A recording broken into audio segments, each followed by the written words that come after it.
Kaya ikaw, pagod ka na ba?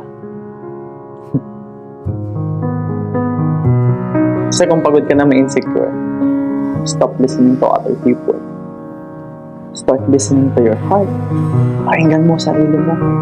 Mahalin mo sarili mo. Hindi naman sila nagpapakain sa'yo. Bakit ka nakikinig sa kanila? Pagod ka na rin ba na lagi ka na lang pagod? Pagod ka na rin ba na ang tinatrabaho mo pangarap ng iba? Itigil mo na kasi yan. Simulan mo ng trabahuhin pangarap mo.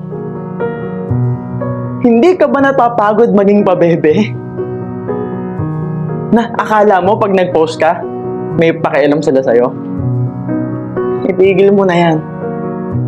Hindi yan makakatulong sa'yo. Pagod ka na ba maging malungkot? Eh di piliin mo maging masaya. Gawin mo yung mga bagay na nagpapasaya sa'yo. Gawin mo yung mga bagay na alam mong gusto mo. Start working for yourself. Start working hard for yourself. Start working hard on yourself. Masarap yung nag-grow ka as a person.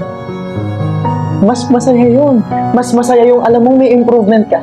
Mas masaya yung alam mong may growth ka. Mas masaya yung alam mong may progress ka. Pagod ka na umasa.